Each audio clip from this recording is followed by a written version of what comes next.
Hi, this is John from John Breaks Watches, and what I have on the bench today is an Elgin Model 3 Grade 303, which the dial's a little bit mucky, but I've seen worse. I'm sure you have as well. And so today we're going to try and strip this down, service it, clean it, put it all back together and oil it. And today's episode is going to be interesting, let's say that. Not everything goes completely to plan. So, okay, we'll grab the hands off. I did not at this point have hand removal tools. You will be thrilled to hear I bought some. So future video you'll be able to finally say, yes, he got them. So we'll, anyway, I got the hands off the old-fashioned way, a couple of crowbars. And now we'll undo the dial screws. There's 3 of them on this one. They are teeny tiny. We'll undo the dial screws that push against the feet on the back of the dial, and then we'll be able to get to the body of the watch itself. No case on this one again, I'm afraid. It's just life, but it also makes it a less of a disaster, I suppose, if I completely destroy the watch. That's not the aim, but it can happen. So this particular movement, it's a size 12S, so American. And it's from about 1923 or thereabouts. It's 7 joules, so on the low side on the quality, but it works.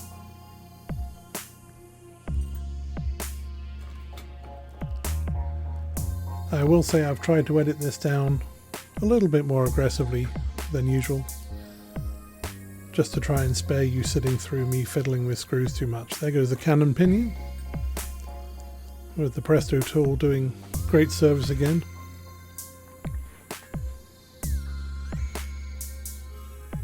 And we'll look at taking some of the motion work apart, the keyless work apart.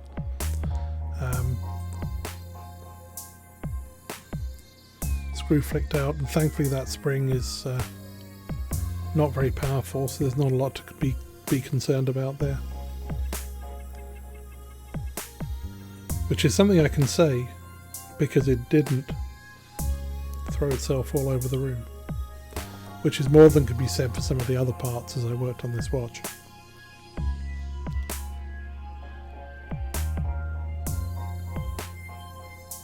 Alrighty, so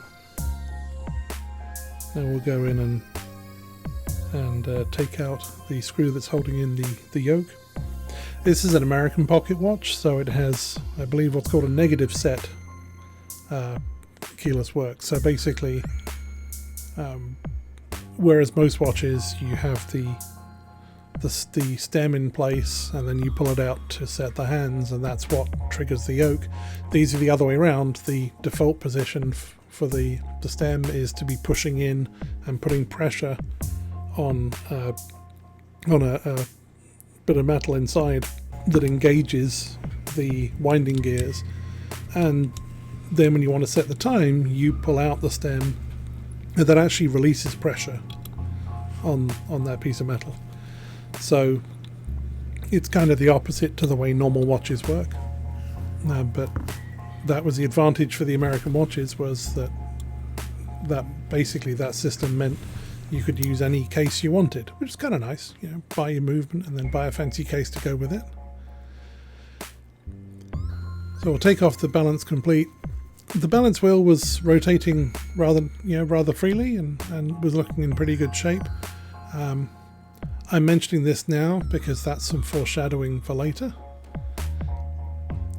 But nonetheless, at least out of the gate, we didn't have a completely trashed balance, which is always a great place to start.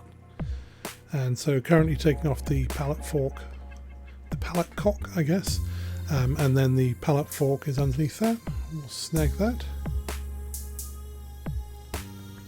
and we'll stare at it for a bit. Alright, and now we're going to undo the crown wheel, and the crown wheel typically, not always, is reverse threaded, so you notice I'm screwing it clockwise in order to undo the screw. Something I've picked up and been warned about is, that's the rookie mistake, is you sit there and put more and more pressure on the screw trying to undo it in a counterclockwise direction, and then you kind of shear the head off the screw because you put so much pressure on it in the wrong direction. These screws are pretty small, right? So it doesn't take a heck of a lot to shear the heads off them. Taking a screw off the click there, and the click's basically the little one-directional ratchet that springs back and forward as you move the ratchet wheel, and that piece of metal banging against the ratchet wheel is what gives you the sound as you wind a watch. So now I'm going to take out the click spring under that. It's a small screwdriver, and it's small screw, and it's very attached to my screwdriver. So come on, off you come, off. Come on, preferably without pinging. Thank you. We don't need to lose it.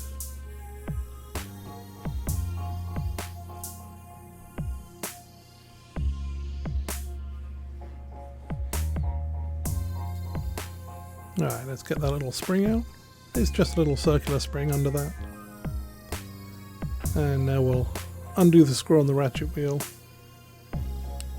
It's worth remembering that the ratchet wheel sits on top of the barrel, and the barrel contains the mainspring, and the mainspring contains kapow energy, and we don't want to let the kapow out. So you can safely assume that I have previously taken all the power out of the mainspring, right? Right. Let's hope I did. I do like the burnishing on these movements and on the ratchet wheel there. It's very pretty. Alright, we're going to take off the I guess it's a barrel bridge. Just 3 screws to snag this one off. It's also holding down the center wheel, but no jewel on that, and you can see it's a metal hole. So like I said, it's only a 7 jewel watch. And somebody was asking me, well, they thought that having jewels meant you no longer needed to lubricate the watch because the jewels were so low friction. And I figure I will do another video on that one. The short answer is, were that it was so. So we'll take off the rest of the keyless works, take off the barrel, and then it's time to unscrew the train bridge and get to the rest of the train of wheels that haven't been removed yet.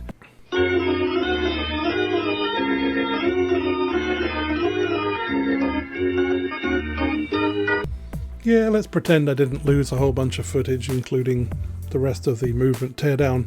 So instead, let's jump to the clean movement and let's have a look at the serial numbers on the main plate. And you'll find the same serial number on the barrel bridge and on the train bridge, with the first 3 digits being teeny tiny, and even on the balance cock. So when we talk about matching numbers on a watch, that's what we're talking about. There's all those 4 things have got the whole serial number on it. So let's jump straight forward to a nice clean movement, and we'll put the second wheel in, and it appears to be staying. It's in its hole, which is always going to make me happy. Some of these parts were a little fiddlier than others. We'll put the mainspring barrel in there. I guess you could call it the first wheel, but no one does. I'm going to slide in the escape wheel.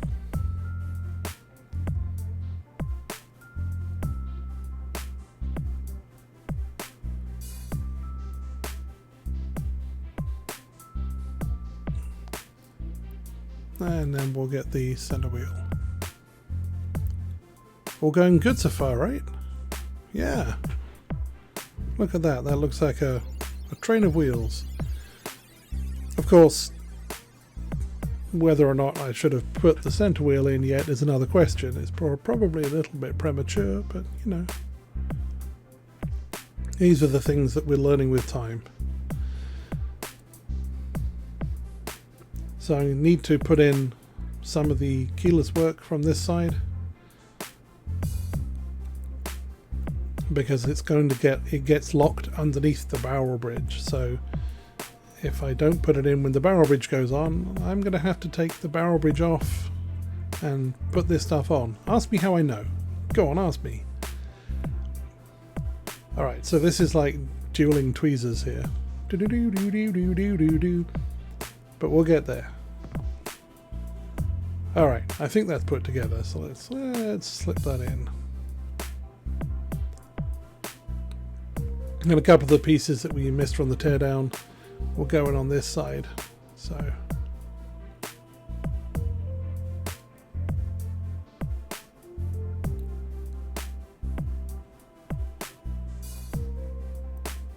bing. Gotta stop doing that. I am getting better with the tweezers. As my journey continues, I am throwing fewer parts around my workspace and into my carpet. Not no parts, mind you, just fewer parts. And I was going to tell you that I am scratching up the movement less than I was as well, but then if I do that, probably the next time I put a screw in, it'll go zip and gouge the movement. So, but I am improving. All right, so that's the barrel bridge going on. As I said, that encompasses the watchmaker's side of the keyless work as well. I love the watchmaker's side, like I'm a watchmaker. Let's call it the business side of the dial, the business side of the movement. How's that? There's a dial side and a business side. I think that's much more appropriate. That was a happy little click as the center wheel went into its hole. We like that. So we'll screw that in.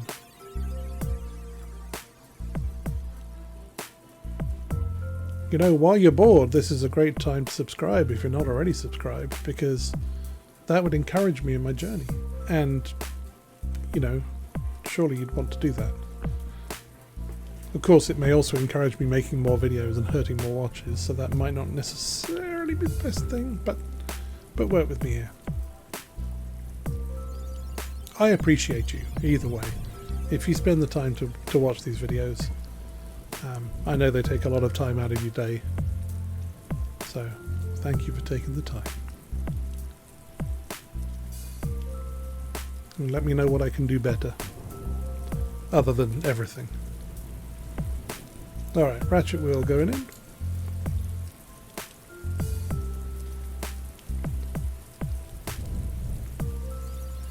The ratchet wheel has a square hole in the middle, which goes over the barrel arbor, which sticks out of the top of the barrel with a square shoulders on it. So that one's fairly straightforward. And this screw goes in and tightens up directly onto the wheel and into the arbor, because you want the wheel to be attached to the arbor and to move with it. So when the wheel rotates, the arbor inside the barrel rotates too. The same is not true for the crown wheel. You can see that was in two parts. There was an outer part, and then we put an inner ring in there. And then that screw that's going in, not only is it reverse threaded, it also has shoulders on it, because that screw is screwing down and through, but the actual crown wheel needs to rotate around that screw. So there's actually some friction there in between the screw and the shoulders of the ring that goes around it. Alright, we're going to put the click spring back in. And if I don't have footage for everything, it just means I cut it because I couldn't see through my hands, and I've only got one camera running on this for some reason.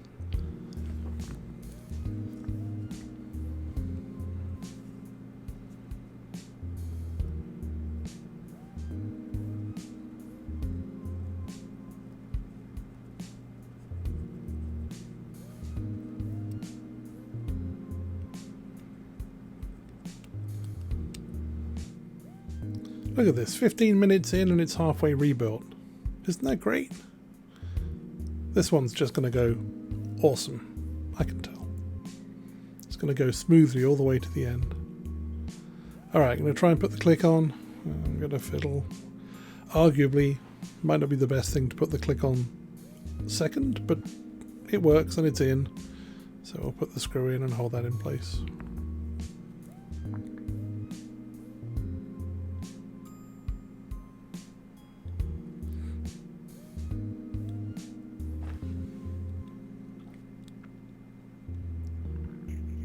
Such mastery of the screwdriver. And look at that, wheels turn. Who knew?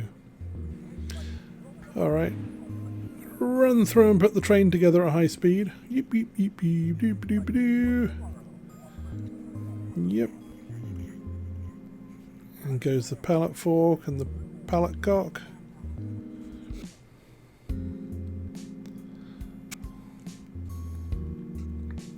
You can assume it took a while to get the pallet fork in, from the fact it's taken a little while to progress past the pallet fork here. Okay, now it's time to try and get this bridge in. Now I'm running at high speed because guess what it took a little bit of time to do? That's right, get that bridge on properly, and we'll, you know, raise it up and shake it and hope and, you know, do whatever you got to do. Throw Rodigo at it. Okay, we did get it on. So now I can look at finishing off the dial side. And I'm running this double speed as well, because apparently I dithered quite a lot on this. I positioned this piece and then decided that's not the piece I want to position. This bit needs to go in underneath it. What an idiot. Thankfully I had not screwed it down yet. So the end of that, the arm that comes off that, has got to go in the cutout in the sliding clutch, in the groove, so that it will move back and forward with the clutch. So as the clutch moves, that will turn.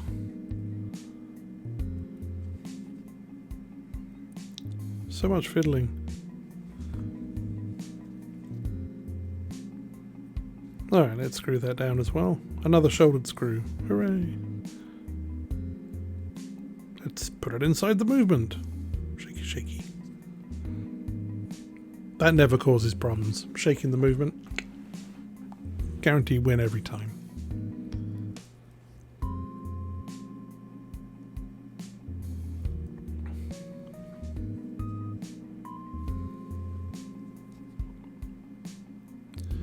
Yeah, we're going to zoom forward. It took a while. Because I realized I'd missed a piece that had to be done on the watchmaker's side. So there I go, tearing it down, putting it all back together again, trying to get the pallet fork back in, trying to make everything nice. I did get, with this watch, very good at removing the ratchet wheel and the crown wheel. Expert, in fact. Oh, look at this. Yep, look. Trying to test the pallet fork. It's kind of working, but it's a bit weak. But still, better than nothing. So, come on. Let's put all this together. You can see why I didn't play this at regular speed, because this thing was on and off like you wouldn't believe. And honestly, I don't remember all the reasons why I had to do it, but primarily it will have been me missing things, and this is part of learning. You realize the things that you need to look out for, and not find the part later and realize that it was supposed to go in. I'm exhausted just watching that. Okay, time to put the cannon pinion on. A little click, not a big click. Alright, and on goes the minute wheel, and that's going to need to be held down. There's a small metal plate that goes off it and stops the minute wheel dropping off the face of the watch. Well, literally the face, it's the dial side. And these screws are probably, apart from the jewel screws, these are probably the smallest screws on the watch. They're annoyingly small. However, I still have the correct number of them, which is obviously fairly satisfying, even if I can't put them on the watch without misplacing that plate, or displacing it even.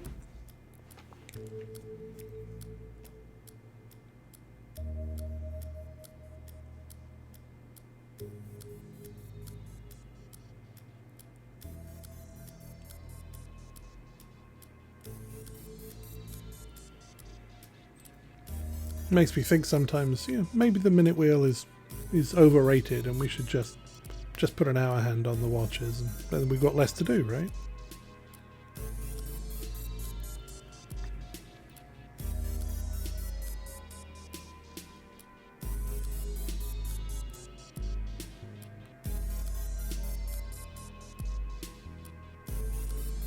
Alright. Fiddly screw success.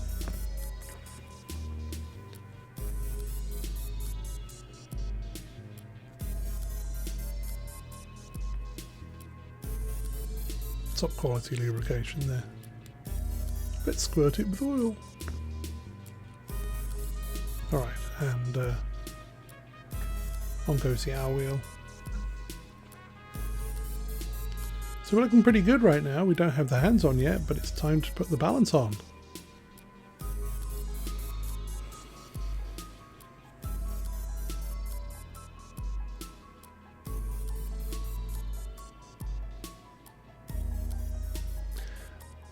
And this is kind of where things go a little bit squirrely.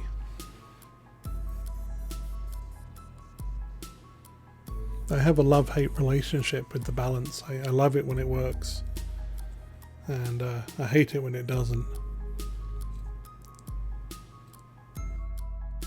But to its credit, that balance cock went in, and look, balance wheel's moving, but it's not moving a lot. Not on its own.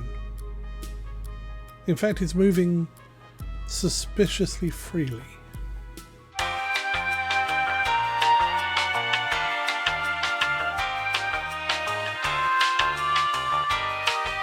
Okay, well, I got a microscope and I didn't have the webcam yet, so I'm sticking a webcam into the eyepiece and getting a kind of a quinty cam thing, but you can see there was a hole there where the impulse stone is supposed to be. And that would probably explain why it was freewheeling. I mean, there certainly wasn't a stone getting in the way.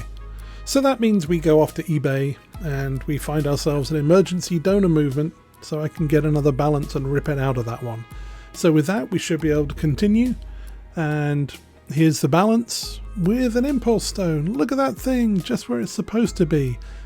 And for simplicity, what I'm going to try and do is just take the balance complete, move the whole thing from the donor watch to my movement, and see if I can get things working. Ideally, I want to fix that later because I want the serial numbers to match up, but at least that will validate whether or not the movement's going to work properly.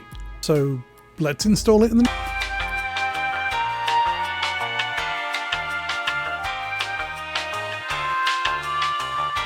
Yeah, I wish I were kidding. No, this time we have a problem with the balance cock from the donor movement.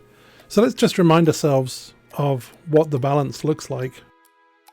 I've knocked up a little diagram thingy, and what we'll be able to see on that is that on the top you've got a jewel where the pivot goes in, the balance jewel, and then underneath the roller plate there you can see we've got that impulse stone, and then down at the bottom, just for reference, foreshadowing, is a pivot on the bottom of the balance staff as well. And the problem I've got is that my donor movement, the balance jewel on top there, is broken. So here's what it should look like. You can see the nice metal pivot coming up into the center of the jewel. You can see it's circular, everything's looking relatively clear, if a little bit dirty. And here's the donor movement. You can see kersplat. It's broke. So I have a problem. I have a donor balance where the balance staff seems to be okay. It has the impulse stone. However, the balance jewel's broken. But I already said I was going to go back and try and swap things around because I wanted the original serial number balance cock, but with a balance staff that had an impulse stone. So I'm going to put those things together. That's pretty easy, and see how it comes out. So here I'm unscrewing the hairspring from the original balance complete so that I can take off that balance that doesn't have the impulse jewel, because that's no use to me. I've not done this before, by the way, but I figured, how hard can it be, right? So undo teeny tiny screw, and then once it's loose and after I've stabbed myself, I should be able to just poke the little end clip on the hairspring down through the top, and the spring is released, and now the balance is free. Okay, off to the junk pile you go. Well, off to the spares pile.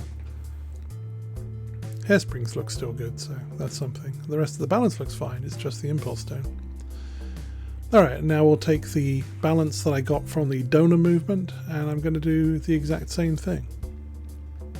It's just unscrewing the hairspring so we can separate the balance from the balance cock.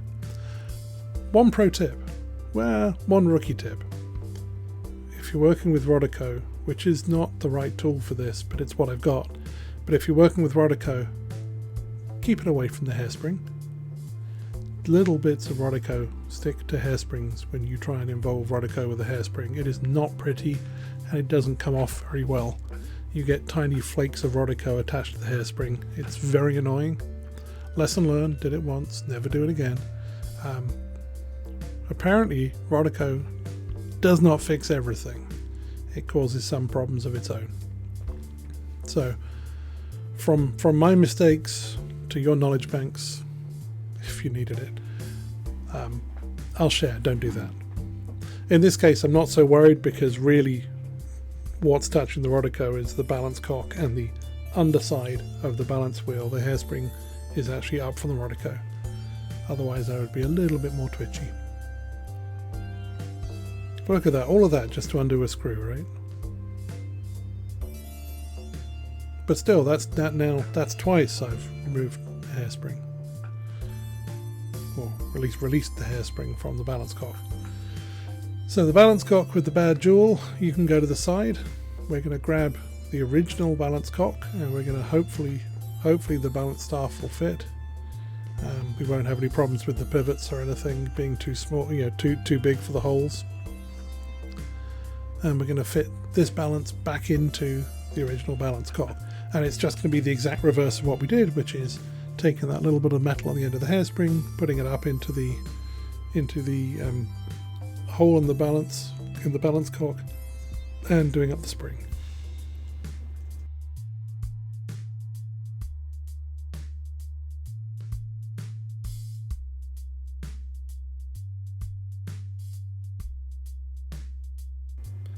I mean, the good thing is, at least it looks like I'm going to put it on the right way round, right?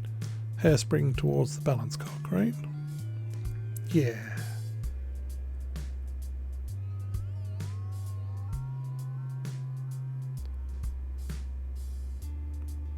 I only have one camera angle on this work as well. I did it quickly and I didn't want to miss it, but I only had one camera available at the time. But you do get the point of view angle. So hashtag POV.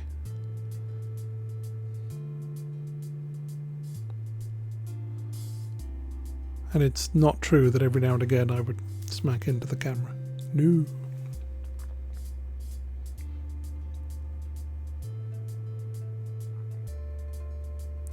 Gonna move that cushion with precision.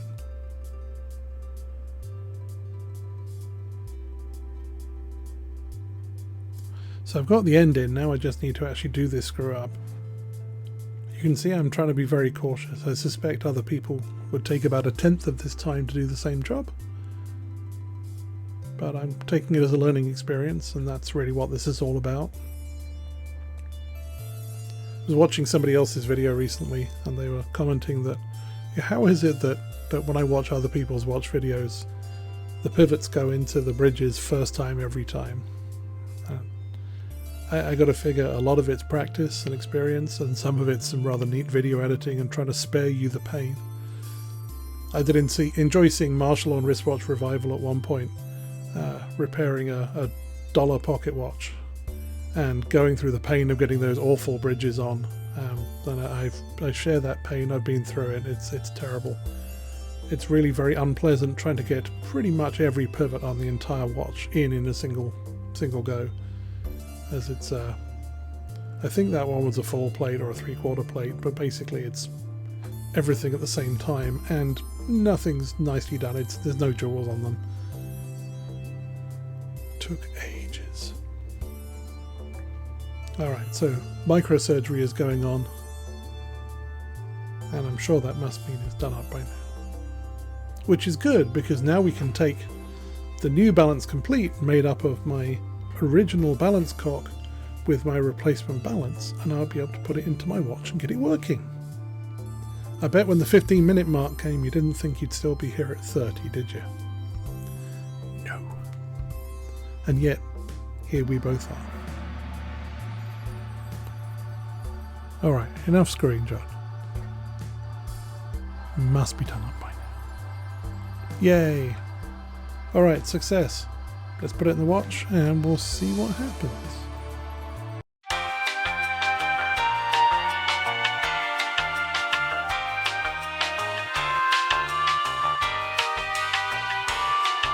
And again, I really wish I were kidding. Okay, so on the right is the bottom of the balance staff from the original movement, and you can see that the pivot on the very bottom of the balance staff is nice and clean, and you can see the length of it. You can then compare that to, on the left hand side, facing it, the bottom of the balance staff, the pivot from the donor watch, and you may notice it's just a little bit shorter. Yes, and what that basically means is it doesn't work. I kind of noticed it partly because the watch wasn't working, and also partly because there was enough end shake in there to serve at McDonald's. So that leaves me in kind of a difficult position between the original movement and the donor movement. So let's look at that. Alright, so on the original, the impulse stone is missing, so it's no good. On the donor though, it's good, so that's a good start. On the original, the balance jewel is good, but on the donor movement, it's bad. And on the original, the lower pivot on the balance staff is good, and the donor movement, it's bad. So basically, I need to move the impulse stone from the donor movement to the original movement. I'll have 3 goods, and that's like payout in Vegas terms. So that means that I've somehow got to move either the jewel on its own, which sounds like an awful lot of mess with shellac, or take the roller table, which is the lower circle you can see there, take that off the balance staff, swap it with the same from the donor balance staff, so that the only thing I'm moving between the donor movement and my movement in the end would be the roller table with the impulse stone on it. Yeah. Let's take a pause here. So, I don't have the tools to do this.